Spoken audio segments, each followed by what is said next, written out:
പിന്നൊരു കാര്യവും കൂടെയുണ്ട്. മാതാപിതാക്കളുടെ മാനം മക്കളുടെ കയ്യിലായിരിക്കണേ. മക്കൾ നല്ലവരാണെങ്കിൽ മാനം മാതാപിതാക്കൾക്കാണ്.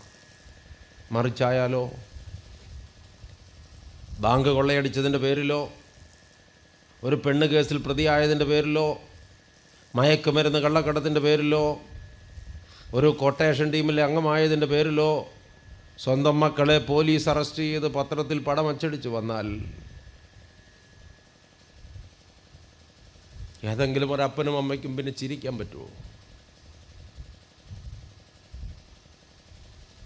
ഏതെങ്കിലും ഒരു അപ്പനും അമ്മയ്ക്ക് തല ഉയർത്തിപ്പിടിച്ച് സമൂഹത്തിലിറങ്ങി നടക്കാൻ പറ്റുമോ?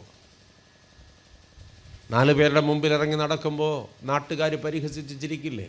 ആ കൊള്ളാം, നിൻ്റെ മോനല്ലേടാ 4 പേരെ കുത്തിയത്, ഇപ്പോൾ റിമാൻഡിലാണല്ലോ, പോലീസ് കൊണ്ടു കിടക്കുന്നുണ്ടായിരുന്നു ഇതിലൊക്കെ എന്ന് കേൾക്കുമ്പോൾ, അങ്ങനെ ഒരു അമ്മയോട് പറയുമ്പോൾ, അങ്ങനെ ഒരു അപ്പനോട് പറയുമ്പോൾ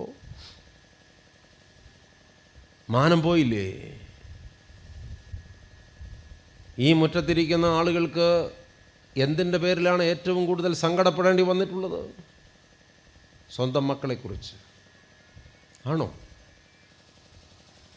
വഴിതെറ്റിപ്പോയ മക്കളെക്കുറിച്ച്, മദ്യപാനികളായ മക്കളെക്കുറിച്ച്, വഴക്കാളികളായ മക്കളെക്കുറിച്ച്, പരസ്പരം കലഹിക്കുന്ന മക്കളെക്കുറിച്ച്, ഉത്തരവാദിത്വമില്ലാത്ത മക്കളെക്കുറിച്ച്, പഠിക്കാൻ അയച്ചിട്ട് പഠിക്കാതെ വേറെ റാക്കറ്റിൽപ്പെട്ടു പോയ മക്കളെക്കുറിച്ച്, യൗവനകാലത്ത് തന്നെ അവിഹിത ബന്ധങ്ങളിൽപ്പെട്ടു പോയ മക്കളെക്കുറിച്ച്, അന്യമതത്തിൽപ്പെട്ടവരുമായി പ്രേമിച്ച് വിവാഹം കഴിച്ച മക്കളെക്കുറിച്ചൊക്കെ തലകുമ്പിട്ടിരുന്ന് കരയേണ്ടി വന്നിട്ടുള്ളവർ ഇത് കേൾക്കുന്നുണ്ടാകുമോ ആവോ? നിങ്ങൾക്കറിയാം, സ്വന്തം മക്കൾ വഴിതെറ്റിപ്പോയാൽ മാതാപിതാക്കളുടെ ചങ്കിലെ കെട്ടും വേദനയും എത്ര വലുതായിരിക്കുമെന്ന്.